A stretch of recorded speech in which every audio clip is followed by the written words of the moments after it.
Ya, ahí se está grabando. Voy a volver a compartir la pantalla. ¿Se ve la presentación o no? Sí, se ve. Ya, perfecto. Ya, pues. Oye, ¿cuántos años tenés tú, Nicolás? 26. 26, buenísimo. Oye, partamos con una oración. Ok. Señor, te damos infinitas gracias porque tú nos regalas este maravilloso día. Eh, Podemos ver tus obras, Señor, y podemos dedicar este momento para aprender de ti, Señor, en particular hoy día acerca de las confesiones eh, y la importancia que pueden tener para nuestras vidas, Señor. Te reconocemos a ti como Señor y Creador de todas las cosas. En nombre de Cristo. Amén. Amén. Oye, Nicolás, ¿tú has estudiado un poco el tema de lo que son las confesiones o parto en cero? De forma autodidacta, o no sistemáticamente. He Ah, leído mira, la idea hoy día no es un- entrar en mucha... Por favor, interrúmpeme todas las veces que queráis, ¿ya? Pero Ok, la idea hoy día, no vamos al final, ojalá, va a depender del tiempo, tenemos que terminar a las 11:00, podemos hacer algunos ejercicios y ver algunas preguntas del catecismo menor y quizás llegar a ver algún capítulo de la Confesión de Fe de Westminster.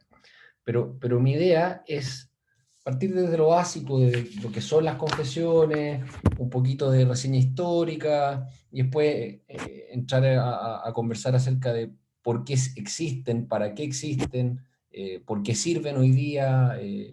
Uno perfectamente podría tener la posición de decir, oye, si tenemos la escritura y creemos que toda la escritura, ahí está todo, ¿por qué necesitamos las confesiones? ¿Ya? Y algo que a nosotros como iglesia presbiteriana nos distingue bastante, que somos confesionales, ¿ya? Confesionales que adoptamos la confesión de fe de Westminster, catecismo menor y mayor, eh, no por sobre la Biblia, pero sí las adoptamos como parte de nuestro, no me gusta mucho esta palabra, pero es la correcta, nuestro rito. ¿Ya? claro. Pero partamos por lo básico de lo básico.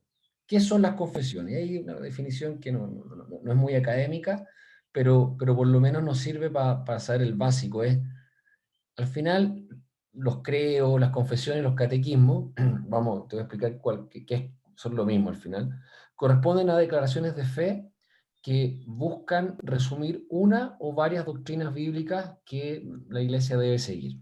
¿Ya? Y ahí distinguimos al final tres cosas, comúnmente en realidad. Están los creos, las confesiones y están los catequismos. Los creos, como dice ahí, se les suele llamar así a las primeras declaraciones de fe de la iglesia, de lo que nosotros llamamos la iglesia primitiva, los primeros días, la época apostólica, cuando lo... Espera, Antonio, admitir. A ver que se conecte. Ya, ya se conectó Antonella. ¿Nos Hola, escucha, Antonella? sí, hola. Hola, buenos Hola. días. Estamos recién comenzando y le contaba a Nicolás que la idea es hoy día hablar de las confesiones. Y por favor les quiero pedir que me interrumpan todas las veces que quieran para hacerme preguntas o para hacer sus comentarios. Bueno, entonces lo que estábamos viendo, Antonella, es qué son las confesiones y en realidad una definición bien sencilla que sacamos ahí es que son las declaraciones de fe que buscan resumir una o varias doctrinas bíblicas. ¿Ya? Nosotros como iglesia presbiteriana somos confesionales y vamos a entrar en eso un ratito después. Y cuando hablamos del mundo ahí está ingresando Pablo Corbalán. ¿Ya?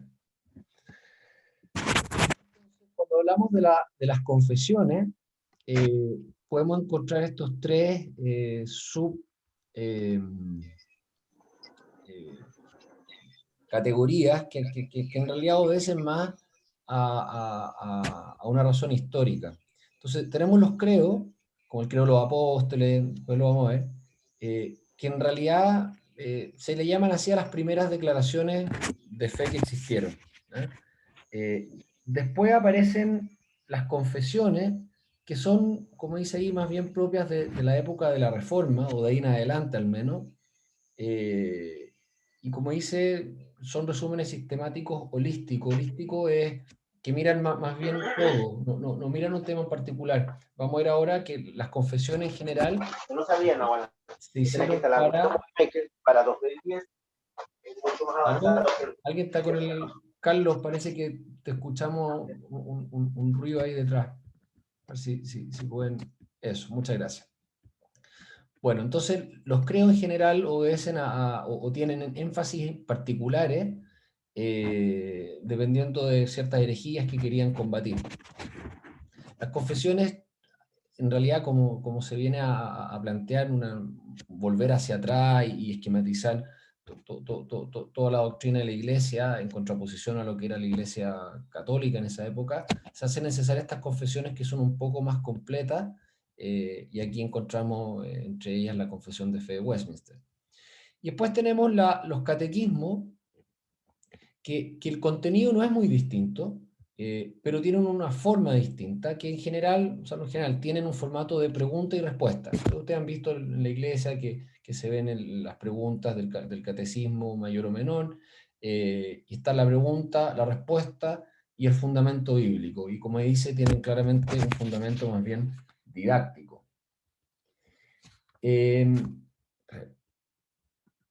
Ahí sí. Desde un punto de vista histórico, como les decía, desde los primeros siglos, la iglesia cuando parte, recordemos que no parte con la escritura ya, este otro tema que no necesariamente vamos a alcanzar a hablar hoy día, que es cuando parte la iglesia, cuando Cristo se va, muere, resucita, asciende, y quedan los apóstoles y empiezan a formar la iglesia primitiva. Esto se empieza, las enseñanzas de Cristo se empiezan a entregar de manera verbal al principio, y después se empiezan a generar la escritura, el canon y esa otra historia. Pero es muy importante ir resumiendo cuáles son estos puntos esenciales de la fe. Y ahí es donde uno de los credos más famosos, si no lo han conocido, lo vamos a ver un ratito más, que es ¿cómo se llama? El credo de los apóstoles.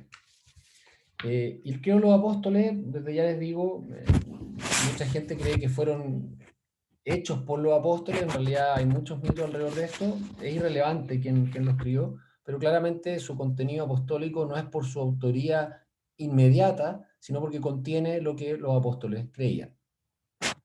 Entonces tenemos ahí cuáles son los credos más famosos. Como le dije, está el credo de los apóstoles, también está el credo niceno, del año 325, ya nos saltamos algunos años, que después termina en una fórmula un poquito más completa, que se llama el credo que nace del concilio Constantinopla del año 381.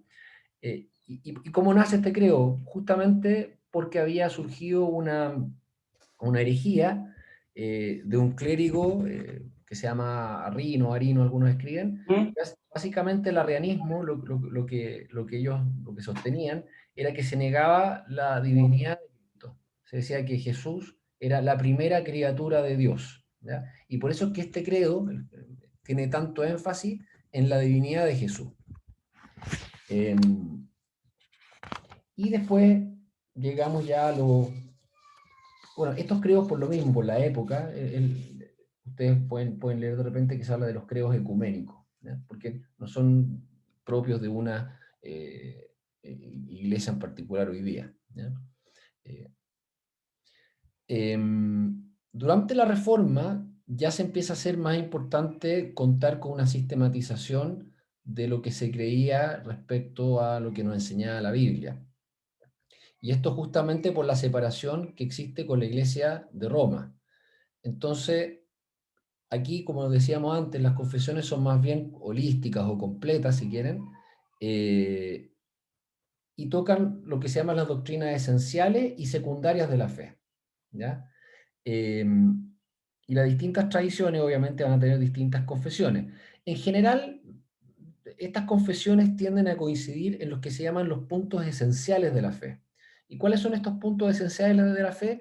La Trinidad, la divinidad de Cristo, la humanidad de Cristo, la resurrección, el monoteísmo, etc. Es lo que más o menos podemos entender de que define el ser o no ser cristiano como nosotros lo entendemos.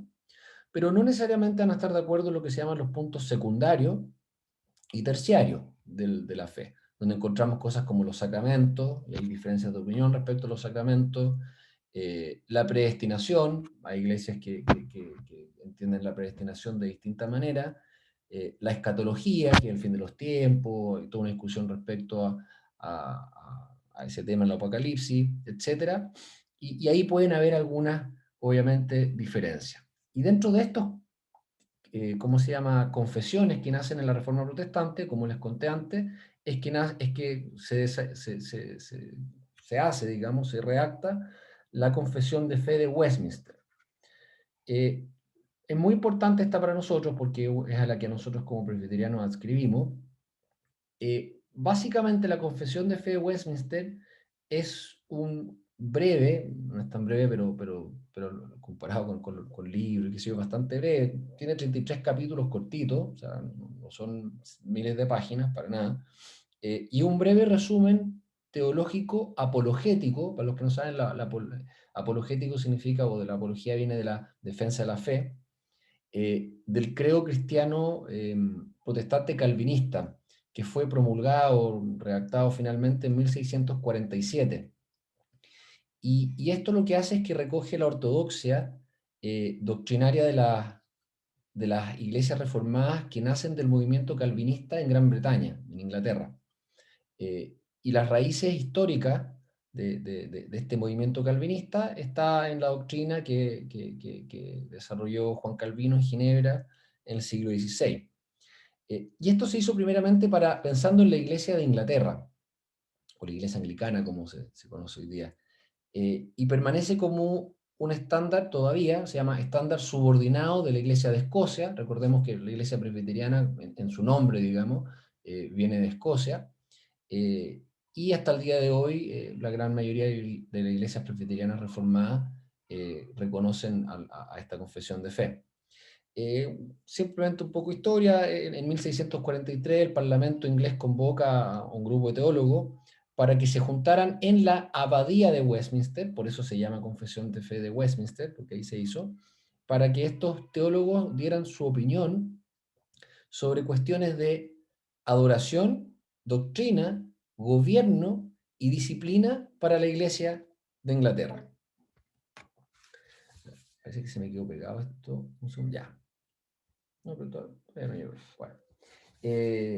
Estos teólogos estuvieron 5 años más o menos ahí, o sea, no más o menos, estuvieron 5 años, y de aquí nacen 3 documentos: la Confesión de Fe de Westminster, el Catecismo Mayor y el Catecismo Menor. ¿Ya? Esos 3 documentos es lo que se le llama el estándar de Westminster. Cuando se habla del estándar de Westminster, se está hablando de estos 3 documentos. Acá ¿cómo se llama? Me imagino que están todos viendo, les puse el credo de los apóstoles, que es bastante, la Iglesia Católica la reconoce, casi todas las iglesias protestantes también. Este documento me imagino que en alguna parte después va a quedar en alguna parte, pero me imagino que es bastante familiar para ustedes. En general lo que está aquí, no hay grandes diferencias con las distintas iglesias. Hay algunas discusiones al final cuando dice que si que Jesús dice que fue crucificado, muerto y sepultado, descendió a los infiernos. Eso puede ser discutido si es que efectivamente bajó o no bajó al infierno.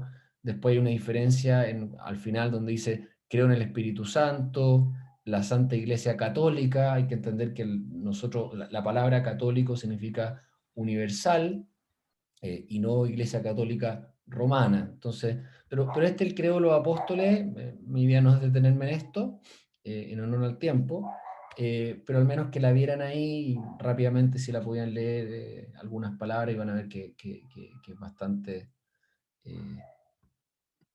deberíamos estar todos de acuerdo. Esta es más larga, el credo de Niceno que les comenté antes, que se hizo particularmente para hacer frente al arrianismo, y por eso, como decía antes, el arrianismo era una herejía que sostenía que ¿cómo se llama?, que Jesús no era Dios. Entonces, el énfasis acá es la divinidad de Jesucristo. Este es el credo de Constantinopla, que también es como una mejora del credo anterior. Bueno, aquí estábamos en la Reforma, la Confesión de Fe de Westminster. Esto ya creo que ya lo vimos todo. Sí. ¿Cuáles son puntos importantes cuando uno estudia confesiones y uno se puede confundir? Primero, las confesiones no son la Biblia, por tanto no son inspiradas por Dios y no son infalibles, son objeto de revisión, ¿ya? Ahora, se revisan y se pueden cambiar las confesiones en base a la argumentación bíblica, ¿no? No en base a lo que uno se le ocurra, porque las confesiones, y lo vamos a ver después, tienen en general bastante sustento bíblico. Por lo tanto, para modificarlo tiene que haber un argumento bien fundamentado en la Biblia. El contenido de las confesiones debe estar completamente basado y presente en las Escrituras, y como la misma Confesión de Fe de Westminster dice, debe inferirse, o sea, debe estar o derechamente en la Biblia, dice una copia literal de lo que dice la Biblia, o inferirse por buena o necesaria consecuencia de ellas. Esa es una frase que es de la misma Confesión de Fe. Por ahí está entrando alguien más, parece. Ya, fantástico. Vamos a seguir nomás. Si alguien, porque entró más tarde, tiene alguna pregunta, por favor, me interrumpen. Estamos bien con el tiempo. Bueno, entonces la propia Confesión de Fe Westminster se preocupa de dejar en claro que es la Biblia la que manda acá, ¿ya? O sea, las confesiones tienen otro objetivo, y vamos a llegar a eso. Las confesiones, y esto es muy importante como consecuencia de lo anterior, no son necesarias para la salvación. Y acá, aunque seamos redundantes, es importante dejarlo claro que todo lo necesario para la salvación se deduce de las Escrituras. Después, no hay una única buena confesión. También a veces en la iglesia presbiteriana se hace mucho énfasis, porque es nuestra confesión, en la Confesión de Fe de Westminster. Pero hay montones de otras confesiones que son fantásticas, como los cánones de Dort, hay una confesión belga, están los 39 artículos que son muy, muy buenos, que son los que sigue la iglesia anglicana, y hay otros más, ¿ya? Entonces, si bien nosotros adscribimos la Confesión de Fe de Westminster, reconocemos que hay otras confesiones sumamente buenas e interesantes para nosotros. Y por último, la confesión de fe no es exhaustiva. ¿Qué significa esto? Que a pesar de que si bien las doctrinas que nosotros consideramos que son las más importantes están mencionadas en las confesiones, no todas las controversias ni enseñanzas del cristianismo están incluidas en ellas. Y eso es muy razonable porque imagínense todas las controversias que han existido y siguen existiendo en torno al cristianismo, sería imposible contenerlas todas en una o más confesiones, y escaparía al objetivo de lo que es una confesión. Y acá es donde vamos a contestar la pregunta es, ¿por qué usamos confesiones? Y la razón de ser de las confesiones en general, al menos a partir de la Reforma, incluso los credos también antes, es que la palabra de Dios, producto de la caída del hombre, puede y efectivamente ha sido mal interpretada y manipulada. Por ejemplo, si ustedes van a Mateo 5, que está todo el Sermón del Monte, ¿qué es el Sermón del Monte? En gran medida, como dice ahí, es una corrección y aclaración de malas interpretaciones de los fariseos. Entonces, para los que puedan, para un pequeño ejemplo simplemente, pueden ir conmigo a Mateo 5 y nos vamos a el capítulo 5, Vamos a ir al versículo 27. Dice, oísteis que fue dicho, no cometerás adulterio. Pero yo os digo que cualquiera que mira a una mujer para codiciarla, ya adulteró con ella en su corazón.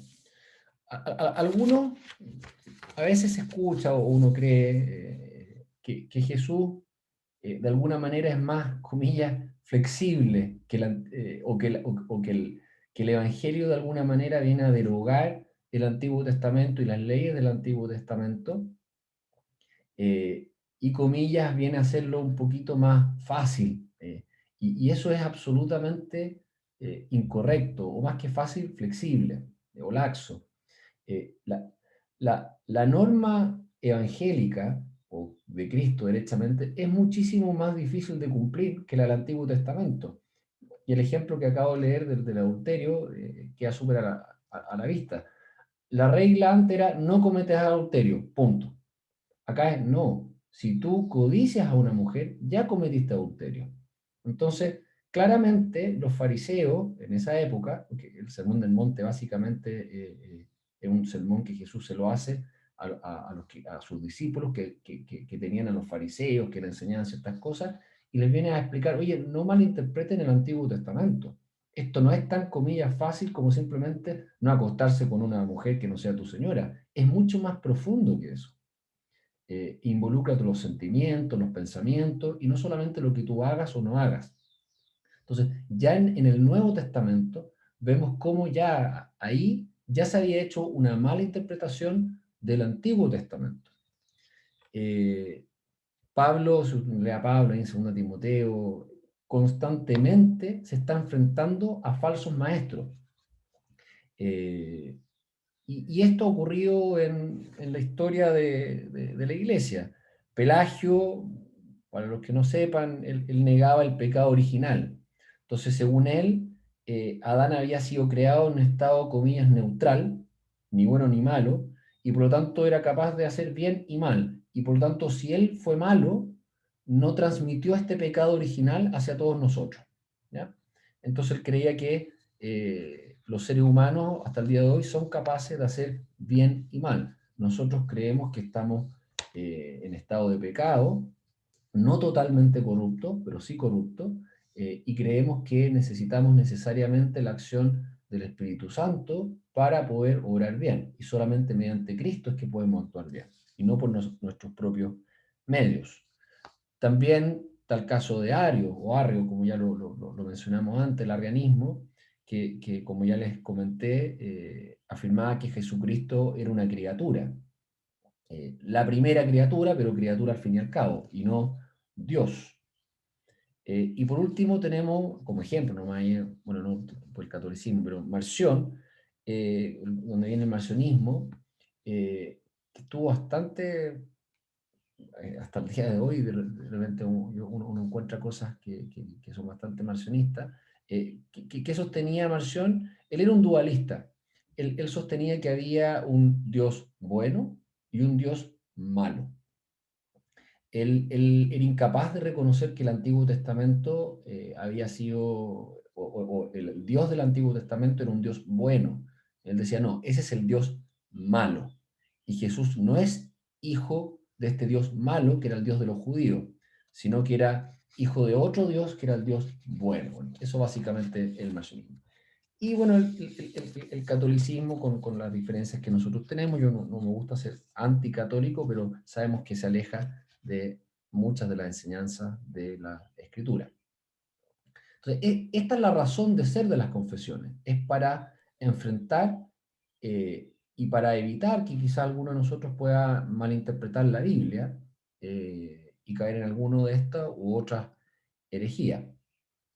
Tengo una pregunta. Sí, por favor. Con relación a que nosotros adscribimos a Westminster y esos tipos de confesiones, si nosotros decimos que somos presbiterianos y todo eso, pero también reconocemos otro tipo de confesiones, ¿eso no nos hace menos o más presbiterianos? Esa es mi pregunta, porque puedes asimilar de que o determinar que tú eres presbiteriano solo porque sigues la confesión de Westminster o la belga, pero No. A ver, yo creo que es súper importante entender que las confesiones, nosotros somos confesionales, ¿ya? No quiero quitarle la importancia a lo que tiene ser confesional. Pero al final del día, tú me puedes decir, oye, pero a mí me gusta más la confesión de la belga. Perfecto. Pero más allá del título, vamos al contenido. Oye, la confesión belga es muy buena. Los 39 artículos de la Iglesia Anglicana son fantásticos. Yo casi no tengo ninguna diferencia de opinión. Entonces, más que quedarnos con cuál es mejor o peor, ya que somos presbiterianos, que no significa, ser presbiteriano significa solamente ser confesionales y creer o adscribir a una confesión de fe. Ser presbiteriano dice relación también con nuestro sistema de gobierno. ¿Ah? Entonces yo no me quedaría tanto en eso, sino más bien al contenido. O sea, vamos a ver el contenido y dime, mira, ¿sabes qué? Tú te lees la confesión de fe, el catecismo menor, el mayor, y tú dices, mira, ¿sabes qué? Estoy de acuerdo, estoy en desacuerdo. Y eso es lo importante. No sé si me explico con lo que estoy diciendo. sí, perfectamente, gracias. ¿Ya? O sea, el contenido es el que realmente importa. Bueno, entonces, aunque queramos evitar las confesiones, y un poco voy a responder tu pregunta quizás de otra manera, voy a intentar al menos, porque pues si no, yo no necesito una confesión. Ok, suena razonable, somos bíblicos, ¿por qué necesito una confesión? Y si tú quieres en estricto rigor, no es necesaria. De hecho, ya dijimos que todo lo necesario para nuestra salvación está en la Escritura. Pero nosotros en nuestras mentes, por nuestra manera de pensar, cuando entendemos el Evangelio o la Biblia en general, necesariamente vamos a usar un proceso muy parecido al de las confesiones. Al final del día, todos nosotros, todo lector de la Biblia es un teólogo. Le guste la palabra, no le guste la palabra, sienta que le quede grande, que le quede chica, porque todos de alguna manera ordenamos las ideas, más o menos, de ciertas maneras. Entonces, vamos a las preguntas ahora que importan. ¿Cómo sé que soy salvo? Necesariamente tú vas a ir a la Biblia y vas a desprender de ella una respuesta. ¿De acuerdo? Pero no vas a ir a un versículo, a otro versículo. Sería imposible de esa manera. Y por eso es importante leer la Biblia como un todo. Y esto no se trata. ¿Y por qué? Porque hay que entender todo lo que dice la Biblia en su conjunto, armónicamente, para responder ciertas preguntas que nosotros nos hacemos. Las confesiones, ¿qué son? Eso en definitiva. Nos ayudan a precisar y aclarar las doctrinas en que creemos. Y además que son una herramienta muy útil para evangelizar y para defender la fe, porque sistematiza esto. Si no, sería muy difícil. Hay gente que tiene capacidades intelectuales fantásticas y se puede saber la Biblia de memoria, pero para el resto de nosotros que no tenemos esa capacidad, una confesión de fe es muy útil, un catecismo es muy útil. Y quiero darle mucha importancia a esa frase. Es útil, no es necesario, pero es muy útil. Y son para nuestra edificación y para enseñar. Después, por último, ahí puse que son herencia de la tradición cristiana, y esto es importante, porque a veces los protestantes, los presbiterianos, como que la palabra tradición, como que nos empieza a molestar un poco, pero aquí hay que ser un poco también humilde, y hay que reconocer, nosotros creemos un Dios que actúa en la historia, y Dios, nosotros creemos, ha preservado a su iglesia a través de la historia con el trabajo que ha hecho el Espíritu Santo a través de los cristianos que vivieron antes que nosotros. Cuando adoptamos las confesiones, también estamos siendo parte de la comunión de los santos, que es la comunión de los cristianos, a través de la historia. Pablo, y ahí hay un ejemplo que pueden ir a 2 Timoteo 1:3, que habla de lo que recibe la fe de los mayores. Entonces, pretender que nosotros, o sea, pretender que Dios, o al revés, rechazar la intervención histórica de Dios en la formación del canon, que es la escritura, en teólogos que como Juan Calvino, el mismo Lutero, o sea, no ver ahí la mano de Dios. Ahora, no son perfectos, no son infalibles, pueden y han cometido errores, pero uno tiene que ir viendo la actuación del Espíritu Santo en la historia y ser humilde, y no creer que la historia parte hoy día. La historia partió hace mucho tiempo atrás, y ahí viene el ejercicio intelectual y espiritual que tenemos que hacer de distinguir lo bueno de lo malo, lo bueno de lo equivocado. ¿Y cuál es el estándar? Nuevamente, la Biblia. Siempre vamos a volver a la Biblia. Bueno, como... Permiso. ¿Cómo usamos la confesión?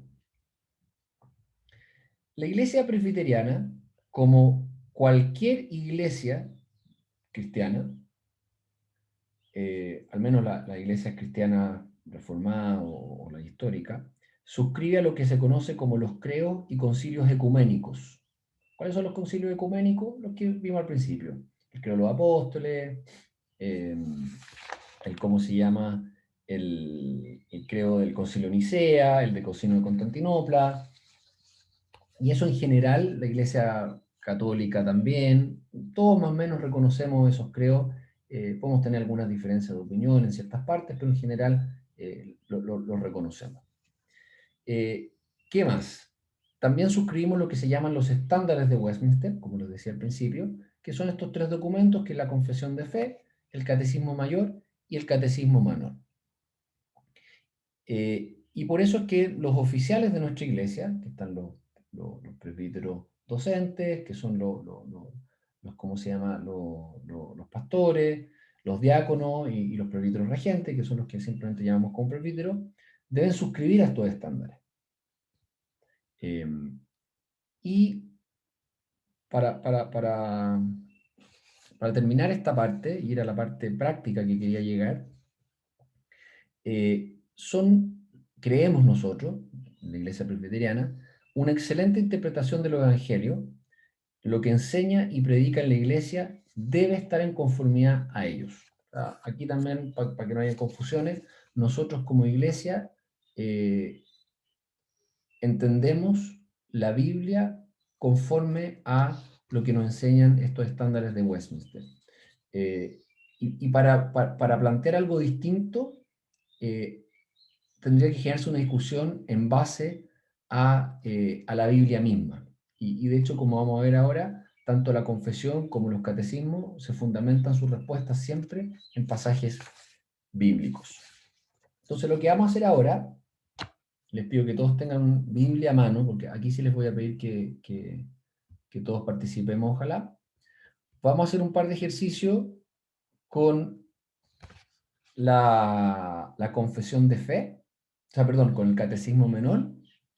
Vamos a ver dos preguntas. Y por último, para los que nunca han visto, vamos a ver un capítulo de la Confesión de Fe de Westminster, para que vean que no es algo difícil ni complicado de leer, ni largo.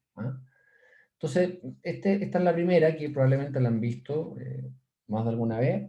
Es la primera pregunta de la Confesión Menor, que dice: ¿cuál es el fin principal del hombre? Ahora, esta es una pregunta súper compleja, súper importante, por algo es la primera pregunta. Es como, ¿quién soy? ¿Por qué soy? ¿Cuál es el objetivo de mi vida? Y no sería posible responder esto yendo a un versículo de la Biblia. Y por eso es importante la sistematización y las confesiones de fe. Y está la respuesta, que también es bastante conocida, que es: el fin principal del hombre es el de glorificar a Dios y gozar de Él para siempre. Esa es la respuesta que nos da la confesión. Pero la misma confesión nos da abajo los versículos bíblicos específicos en los cuales fundamenta la respuesta. Entonces, no sé si alguien me puede buscar Romanos 11:36, otra persona 1 Corintios 10:31 y el Salmo 73 del 25 al 26, y abran sus micrófonos para que los puedan leer. A ver si alguien puede buscarme Romano 11:36.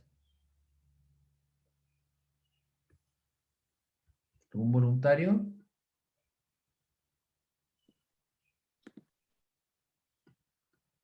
Aquí lo tengo yo. Ya, dale. Romanos 11:36. Porque de Él, y por Él, y para Él son todas las cosas. A Él sea la gloria por los siglos. Amén. Entonces, acá, más allá de la respuesta particular, ¿qué entendemos en este versículo que es bastante evidente? Es que el objetivo de todo, es Cristo, es Dios. O sea, el objetivo de todo, de la creación, no es mi felicidad, no es cualquier cosa que a ustedes se les pueda ocurrir. El objetivo de todo es la gloria, o sea, es Dios y su gloria. ¿Ah? Y ahí ya empezamos a ver que la respuesta tiene mucho que ver con lo que dice Romano. Después si nos vamos a 1 Corintios, 1 Corintios 10, 31. Pablo, Yo lo tengo. eso, ¿ya? Perfecto. Dice, si pues coméis o bebéis o otra cosa, hacedlo todo para la gloria de Dios. Y acá, antes, el primer versículo es como todo. ¿Ah? La creación, la estrella, el cosmos, todas las cosas que uno puede pensar. Y acá como que aterriza bastante y se va a lo bastante pedestre o bastante humano, que es todo lo que nosotros hacemos. Al final, cualquier cosa que hagamos, incluso comer y beber, ¿ah? O cualquier otra cosa, hay que hacerlo para qué? Para la gloria de Dios. Entonces, nuevamente, ya sea de lo grande o lo más específico, queda bastante claro o sea, para qué se hacen las cosas. Y por último, si nos vamos al Salmo 73, Salmo, Yo lo tengo, ya, por favor, ¿lo puedes leer? sí. ¿A quién tengo en los cielos? ¿A quién tengo yo en los cielos sino a ti? Y fuera de ti nada deseo en la tierra. Mi carne y mi corazón desfallecen, mas la roca de mi corazón y mi porción es Dios para siempre. Y acá, si te fijas, es la segunda parte de la respuesta, porque los primeros dos versículos orientan más bien a que el fin principal del hombre es el de glorificar a Dios. Pero acá le agrega un segundo punto, que es gozar de Él para siempre. Y claramente, cuando dice, ¿a quién tengo yo en los cielos sino a ti? Y fuera de ti nada deseo en la tierra, mi carne y mi corazón desfallecen, mas la roca de mi corazón y mi porción es Dios para siempre. Y claro, esta respuesta súper sencilla, es súper completa, pero al mismo tiempo, y esto es lo importante creo yo, es sumamente bíblica. No es una copia de un pasaje bíblico, pero creo que es bastante indudable el ejercicio intelectual que hicieron los redactores del catecismo, porque a mí me queda, por lo menos, espero que ustedes también, bastante claro que la respuesta emana de estos tres versículos. De hecho, no es que yo puse esos tres versículos, el catecismo tiene esos tres versículos diciendo, oye, de acá saqué mi respuesta. Entonces, esa es la primera pregunta del catecismo menor, me imagino que es bastante más conocida que esta. Y vamos a ir a una pregunta quizá un poco más teológica, que es, ¿qué es la santificación? O sea, las dos son teológicas en realidad. ¿Qué es la santificación? Esta es la pregunta 35. Y vamos a la respuesta. La santificación es aquella obra de la libre gracia de Dios por la cual somos completamente restablecidos a la imagen de Dios y puestos en capacidad de morir más y más al pecado y de vivir piamente. Voy a leer de nuevo la respuesta porque es un poco más larga. ¿Qué es la santificación? La santificación es aquella obra de la libre gracia de Dios por la cual somos completamente restablecidos a la imagen de Dios y puestos en capacidad de morir más y más al pecado y de vivir piamente. Entonces vamos a hacer el mismo ejercicio de nuevo y vamos a ir a los versículos bíblicos, son 3 también, que están ahí abajo. Entonces el primero nos vamos a ir a 1 Pedro, al final de la Biblia. 1 de Pedro, capítulo 1, versículo 2.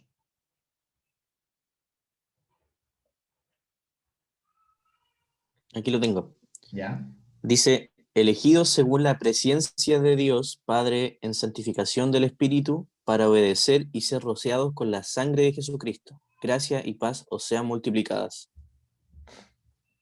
Acá se discute, voy a cambiar de tema, pero este versículo muchas veces es mal interpretado porque usa la palabra presencia de Dios en el concepto de la elección. Entonces, simplemente para que sepan que esta discusión existe, hay quienes dicen que la predestinación es en base al conocimiento que tiene Dios de lo que va a ocurrir, que es bastante distinto a que Dios determina de antemano lo que va a ocurrir. La palabra presciencia significa, viene de la presciencia, del conocimiento. Entonces hay quienes utilizan este versículo fuera de contexto para decir, es que entonces Dios no es que predestinó, no es que hay salvos que son desde antes de la fundación del mundo, que lo dice claramente la Escritura, sino que como Él sabía que yo me iba a portar bien o mal, o Él sabía que yo iba a creer o no creer, entonces eso es la predestinación. Y eso no está nada más alejado de lo que nos enseña la Escritura. Ahora, que Él haya predestinado y y que sepa de antemano cómo nos vamos a comportar, son totalmente compatibles. ¿Ya? Se lo hago ver simplemente porque este es un versículo que trae bastante discusión. Pero Patricio, perdón, ¿sí? esa es la tesis arminiana, ¿o no? Hay distintas tesis arminianas. La tesis arminiana hay de todo. O sea, a ver, la tesis arminiana es que ellos derechamente rechazan la predestinación y ellos creen que depende de uno la salvación al final del día. Ellos dicen, si es que yo soy libre para creer o no creer. ¿Ah? Por lo tanto, Dios malamente me puede haber predestinado. Hay una parte del arminianismo que te va a decir, sí, lo que pasa es que Dios sabe, pero eso no te quita libertad. Nosotros tenemos una posición bastante distinta. Nosotros creemos que no tenemos ninguna posibilidad de creer en Cristo si es que no es un don. O sea, nosotros no podemos elegir, nosotros creemos que nosotros no tenemos la capacidad de elegir o ser libres para elegir. Y por eso es que siempre en la Biblia se nos dice que somos libres mediante Cristo. ¿Por qué? Porque somos libres de no pecar. Sin Cristo estamos condenados al pecado. No tenemos ninguna posibilidad.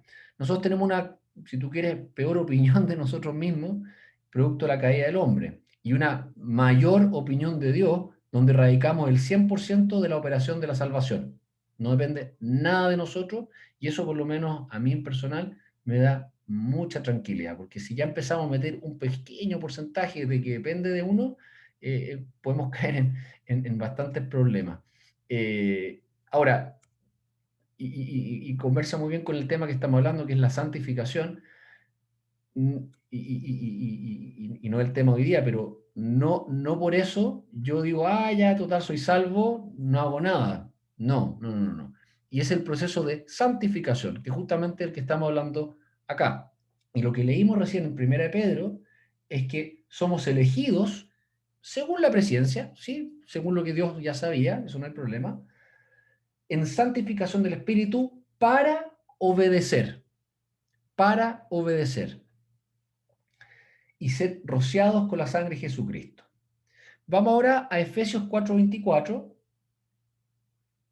Efesios 4, Yo lo tengo. ¿ya?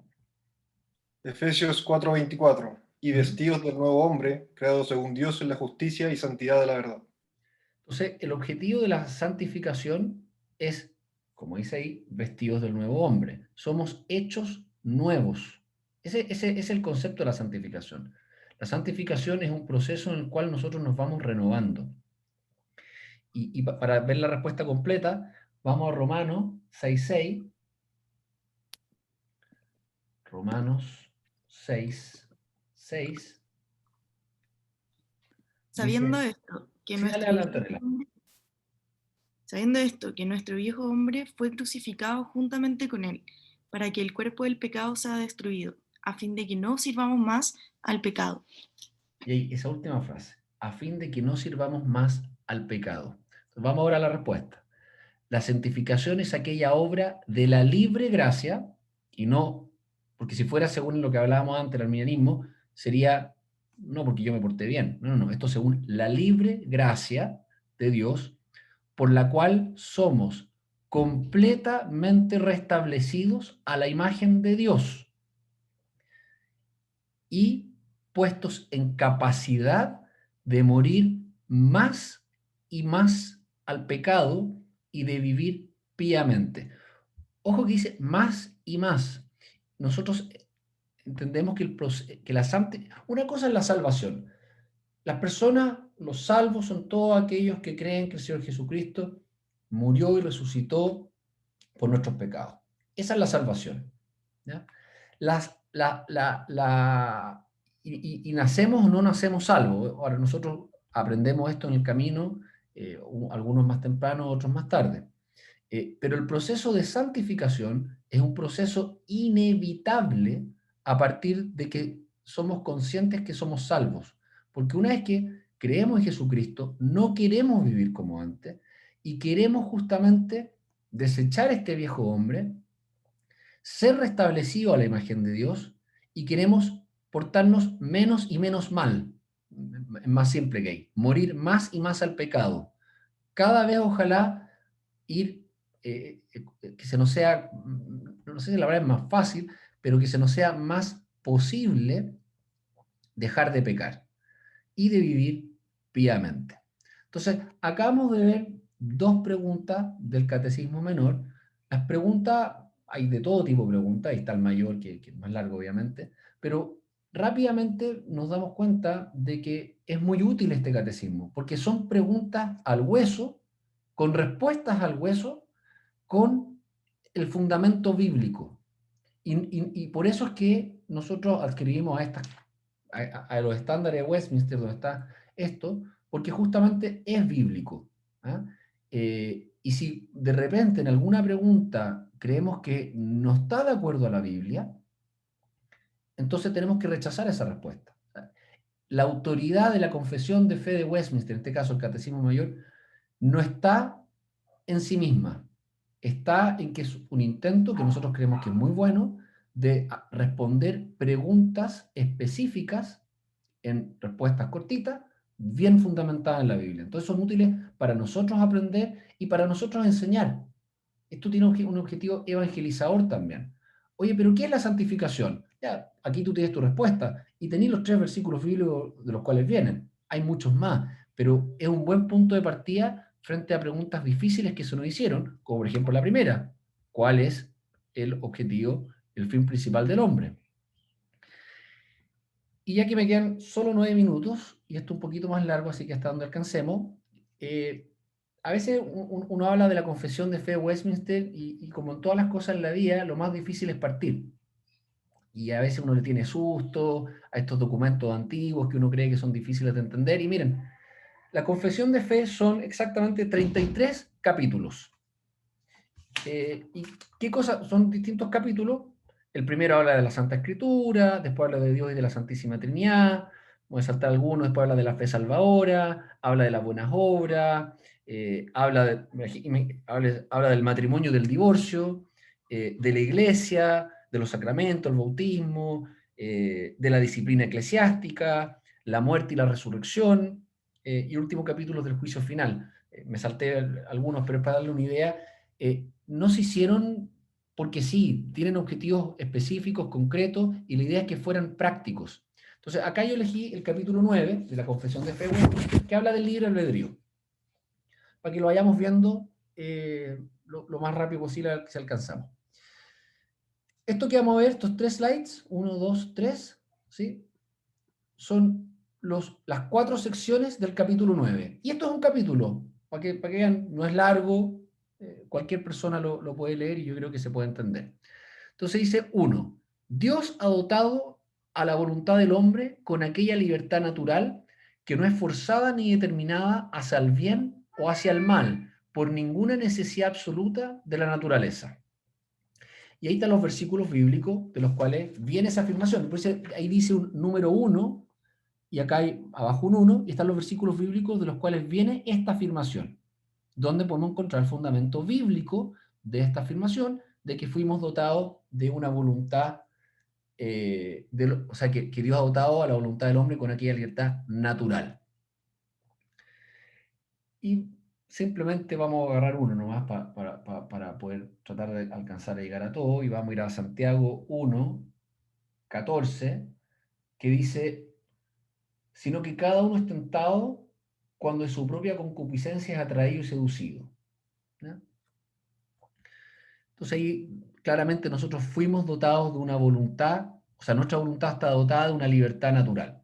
Eso, la predestinación no va en contra de eso. ¿Ah?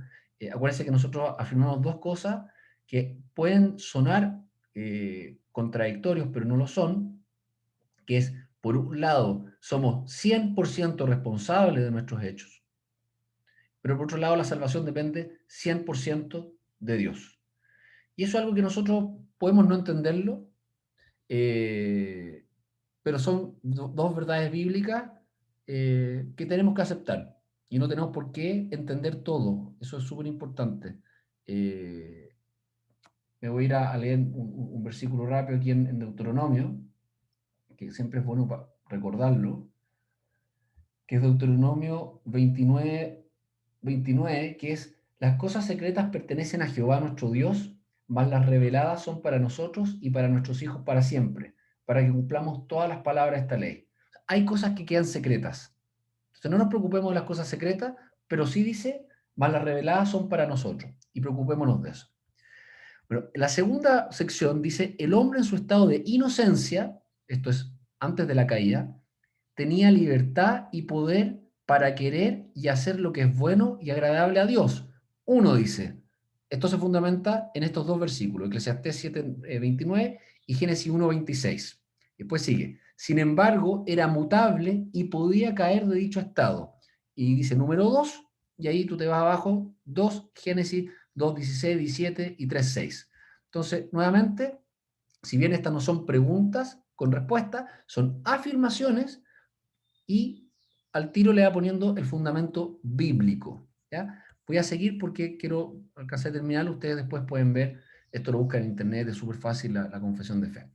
El hombre, por su caída a un estado de pecado, ha perdido absolutamente toda capacidad para querer algún bien espiritual que acompaña la salvación. Nuevamente hay un número 1, y ahí están ¿cómo se llaman? Los versículos bíblicos en los cuales eso está fundamentado.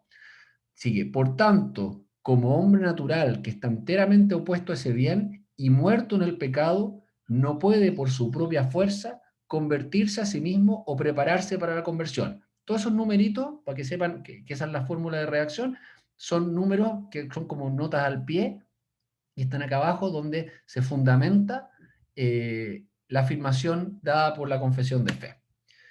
Y vamos a terminar aquí. Cuando Dios convierte a un pecador y le traslada al estado de gracia, le libra de su estado de servidumbre natural bajo el pecado y por su sola gracia lo capacita para querer y obrar libremente lo que es espiritualmente bueno.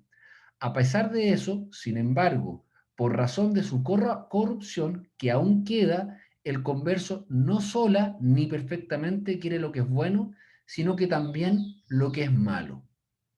Y ahí los fundamentos bíblicos. Y por último, la voluntad del hombre es hecha perfecta e inmutablemente libre para hacer tan solo lo que es bueno, únicamente en el estado de la gloria, que es el estado de nuestra propia resurrección al final de los tiempos. Entonces, quería hacer el esfuerzo de ver rápidamente con ustedes la Confesión de Fe de Westminster, un capítulo, vimos ya el Catecismo Menor, para que se den cuenta que no es un documento tan difícil, que tiene la virtud de que cada una de las cosas que se dicen tienen un respaldo bíblico y que permite que cualquier lector con una Biblia en la mano pueda ir verificando si efectivamente lo que ahí dice es bíblico o no es bíblico. ¿Ah? porque nuevamente, como les dije, la autoridad no está dada por los escritores o por la tradición o por los años que tiene esta confesión de fe.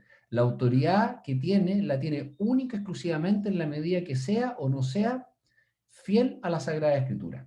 Entonces, con esto yo los quiero animar para que se atrevan a leer estos documentos que son antiguos, no son tan difíciles, no son tan largos, se hicieron para que la gente los leyera. Entonces, no se asusten, búsquenlo, googleenlo, está lleno de copias de esto en internet, los pueden imprimir, no son tantas hojas, y pueden hacer este ejercicio, ¿ya? No sé si me pidieron terminar súper puntual, entonces, si alguien tiene algún comentario, alguna duda, por favor.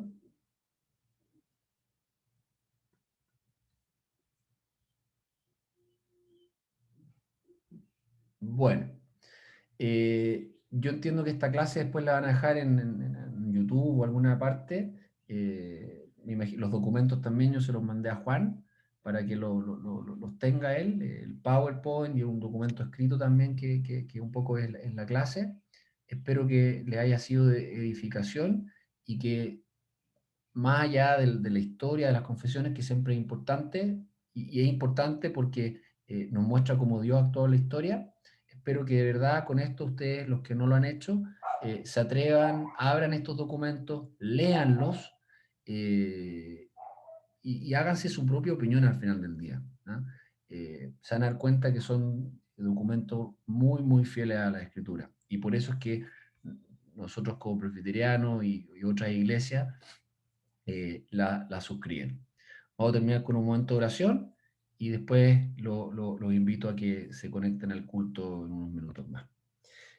Señor Jesús, damos gracias porque pudimos tomar este tiempo para, para estudiar, Señor, acerca de tu iglesia, acerca de estas confesiones, Señor, que sabemos que son producto de la mano del hombre, pero vemos, Señor, que se fundamentan en tu Sagrada Escritura. Gracias, Señor, porque tú has ocupado hombres a lo largo de la historia para, para dejarnos estas enseñanzas tan importantes y tan útiles para nuestras vidas, Señor.